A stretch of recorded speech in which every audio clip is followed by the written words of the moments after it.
Salut à tous, j'espère que vous allez bien. Bienvenue sur la chaîne Geeky World, la chaîne qui tente de mettre en avant la culture geek. Et oui, bon sang, qu'est-ce que j'attendais, le dernier James Bond, je l'attendais comme le Messie. Ça fait des mois, voire des années. Bon, n'exagérons rien qu'il a été repoussé. Enfin, j'ai pu le voir, et comme vous l'avez vu, je suis fin prêt, j'ai mon t-shirt spécial James Bond ici. J'ai mon Walter PPK et en bonus, j'ai même la montre Omega vue dans Casino Royale et qui m'a d'ailleurs coûté les yeux de la tête. Bref, comme vous pouvez le constater, je suis fin prêt pour vous donner mon avis sur le dernier James Bond. Mourir peut attendre, mais pas la critique.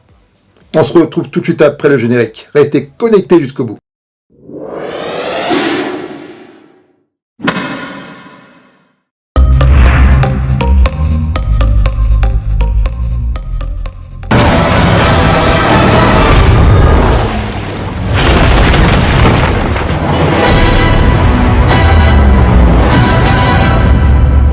Mourir peut attendre est donc le 25e film de la saga James Bond et le dernier de l'ère Daniel Craig. Il est réalisé par Gary Fukunaga, qui est le réalisateur et créateur de la première saison de la formidable série True Detective. Le film a coûté 250 millions de dollars et dure 2h45, ce qui fait que c'est de loin le James Bond le plus long de la saga. Alors que raconte ce film? Alors on va dire que James Bond sort de sa retraite pour tenter de sauver un scientifique enlevé par l'organisation Spectre. Voilà, un résumé très court, sans spoiler. Car oui, je tiens à le préciser, ce sera en tout cas au début une critique sans spoil. Et lorsque je vais spoiler, ne vous inquiétez pas, je vais vous l'indiquer. Si vous me suivez sur les réseaux sociaux, notamment sur Facebook, vous savez que je suis un grand fan de James Bond. Ma photo de profil, c'est quand même ça, parce qu'on n'a pas cette photo de profil par hasard. Et donc forcément, j'attendais ce film avec impatience. Il faut dire que j'aime beaucoup l'ère Daniel Craig. J'aime le fait qu'on a tenté d'humaniser et de rendre, on va dire, plus sensible le personnage. Et il faut dire que moi, c'est quelque chose qui m'a plutôt enthousiasmé. Car je ne suis pas très fan de l'ère Pierce Brosnan, qui, à mon avis, n'a pas vraiment ajouté grand-chose à la saga. Avec Pierce Brosnan, c'est avant tout une synthèse d'un Roger Moore et d'un Sean Connery, mais à part ça, il n'y a pas grand-chose. Je ne vois pas vraiment la différence avec les autres films. Avec Daniel Craig, là, c'est évident, il y a une réelle cassure. Le dernier film, donc, Mourir peut attendre, est le 5e film de l'ère Daniel Craig. Comme je l'ai dit, c'est le dernier. Et il clôt réellement la saga. Et ce sont 5 films qui se suivent. Donc, pour réellement comprendre le dernier, il faut avoir vu les 4 précédents. Alors, on peut dire dans ce film, James Bond incarné par Daniel Craig est particulièrement touchant. On ne l'a jamais vu, on va dire, aussi émouvant, aussi humain que dans ce film. Et pourtant, ça a déjà été plus ou moins le cas avant. Mais là, ici, le côté humain a vraiment été approfondi. Comme je l'ai dit précédemment, le film est mis en scène par Fukunaga, donc le réalisateur de la première saison de True Detective. Et on va dire que ça se sent. En effet, on peut dire que les scènes d'action sont moins spectaculaires que d'habitude. En tout cas, c'est mon avis. C'est moins de l'esbrouf.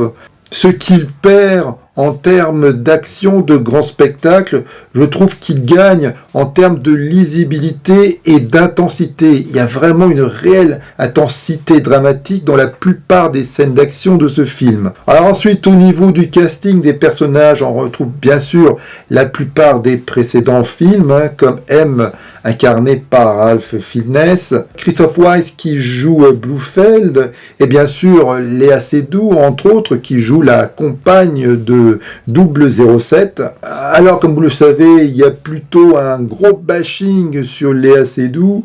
Oui, c'est une actrice mauvaise, elle n'a aucune sensualité. Bref, on lit beaucoup de choses sur les réseaux sociaux et moi, je suis pas vraiment d'accord. C'est sûr qu'avec une meilleure actrice, la relation entre Léa Seydoux et Daniel Craig serait encore plus forte. Il y aurait une alchimie encore plus grande, mais je trouve que grosso modo, Léa Seydoux fait le taf. Je trouve pas qu'elle démérite. Je trouve même que son jeu est plus intense, supérieur au précédent film, Spectre. Et je pense que si on ne ressent pas suffisamment de choses par rapport à ce personnage, c'est plus un problème d'écriture qu'un problème de jeu. Alors bien sûr, il y a des nouveaux personnages comme Lashana Lynch qui incarne la nouvelle 007. Alors il y a eu pas mal de scandales à l'époque. Oui, c'est une femme, oui, c'est une noire. Franchement, on s'en fiche. Elle fait très bien le taf. Ensuite, on peut pas dire que son personnage soit spécialement développé. C'est vrai, c'est un souci. Si jamais on l'enlevait, eh bien, le film ne perdrait pas grand-chose. Là aussi, je pense que c'est un souci d'écriture avec ce personnage. En tout cas, soyez rassurés, elles ne veulent pas du tout la vedette à James Bond. Par contre, le personnage incarné par Ana de Armas, qu'on voit seulement que 10 minutes dans ce film, et c'est vraiment dommage, d'abord parce qu'elle est super sexy, et dans ce film, elle est particulièrement badass. Peut-être que ça aurait été elle qui aurait mérité le rôle de la nouvelle 007, et oui, elle est en tout cas dans le film très bien. Là par contre, il y a une réelle alchimie qui s'opère entre Daniel Craig et cette actrice, et c'est vraiment dommage qu'on la voit que pendant 10 minutes, avec en plus une des meilleures scènes d'action du film. Ah, c'est vraiment dommage. Et bien sûr, il y a, comme dans chaque James Bond, le nouveau méchant, incarné par Rami Malek. Alors c'est un acteur formidable, comme vous le savez, il joue dans la série Mr. Robot, et je trouve que c'est un méchant tout à fait crédible, peut-être un peu sous-exploité parce qu'on ne le voit peut-être pas suffisamment, même si dans les séquences où il apparaît sont plutôt des longues séquences, mais c'est vrai que peut-être, vu le charisme de l'acteur, on aurait aimé voir ce personnage un peu plus longuement dans le film, mais voilà, comme toujours dans les James Bond, les méchants, on ne les voit pas souvent, mais par contre on sent leur ombre planer sur l'univers de ce film, sur l'intrigue. C'est eux qui manipulent les cartes, les marionnettes, on ne les voit pas, sauf à certaines scènes, et là c'est encore le cas dans ce film. En tout cas pour moi, Rami Malek est un bon méchant. Donc je peux encore dire sans spoiler que la photographie est tout simplement magnifique. C'est une photographie avec une teinte très chaude, peut-être un peu trop chaude à mon goût. La musique est signée Hans Zimmer, mais on va dire qu'elle est très très fonctionnelle. Il n'y a pas de nouveaux thèmes intéressants. Disons que la musique tente de reprendre les précédents thèmes des précédentes James Bond, on va dire des œuvres iconiques comme Au service secret de Sa Majesté ou Casino Royale, car en effet, Mourir peut attendre n'est pas un film méta comme l'a été Skyfall. Dans Mourir peut attendre, il y a beaucoup de références aux précédents films et qui sont réellement intégrées dans l'intrigue, ou alors, lorsqu'il y a des citations, ce sont des citations musicales, mais voilà, c'est plutôt un film front du collier qui ne s'embarrasse pas de faire des citations à tout va. C'est un film qui fonce plutôt à 100 à l'heure, même si pour certains spectateurs, il y a un ventre mou au milieu du film. puisque oui, hein, il n'y a pas autant de scènes d'action que cela dans ce James Bond. C'est un film un peu plus psychologique que les précédents, mais moi justement cet apport psychologique ne m'a absolument pas dérangé.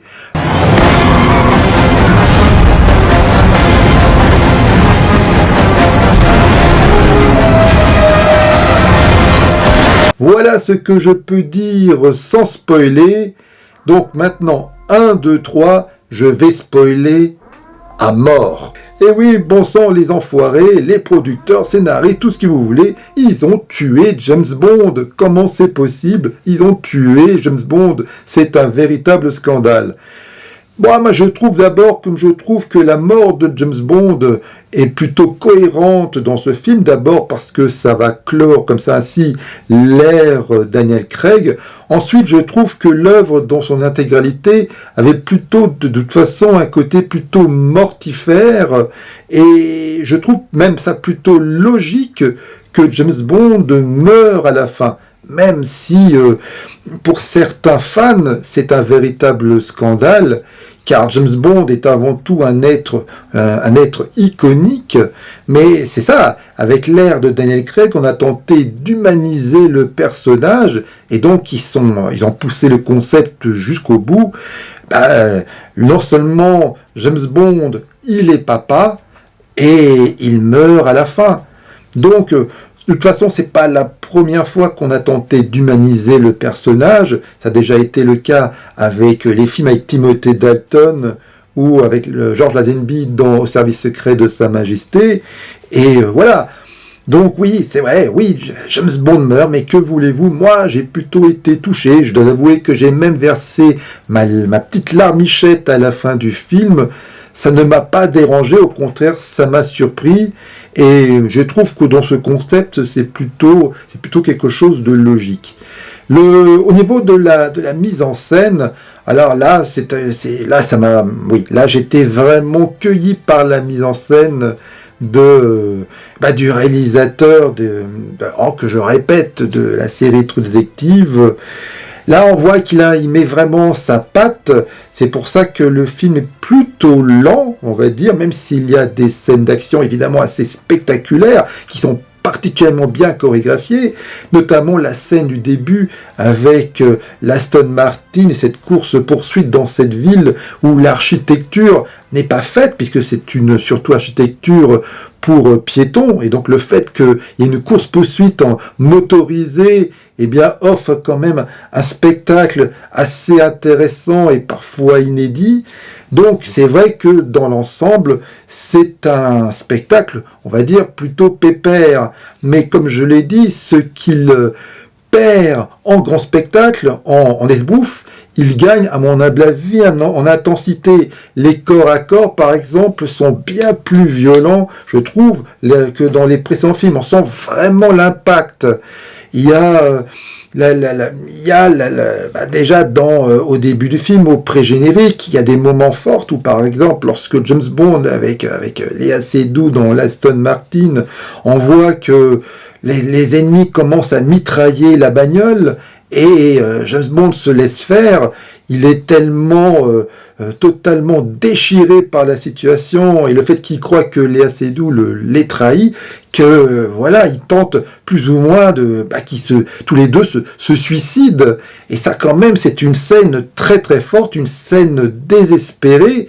Et moi, je dois avouer, j'étais sur le cul, j'étais totalement en sueur à ce moment-là. Le début du film s'ouvre sur la mort de la maman de Léa Seydoux, et c'est une séquence proche quasiment du slasher, puisque le tueur incarné par Rami Malek a un masque comme dans les meilleurs slashers, comme Halloween, et d'ailleurs c'est filmé comme tel, et voilà, on sent déjà dès le début du film qu'on va pas rigoler, que ça va être une œuvre, comme je l'ai dit, assez mortifère, très sombre. Voilà ce que je pouvais dire sur ce film. Globalement, c'est une œuvre qui m'a vraiment plu. Non seulement pour moi, c'est un bon James Bond, mais un bon film tout court. Alors le scénario, l'intrigue est plutôt classique, c'est vrai, mais c'est vrai que c'est pas là vraiment l'intérêt. c'est plutôt dans le fait d'humaniser le personnage, le fait qu'il n'a jamais été aussi touchant que dans ce film.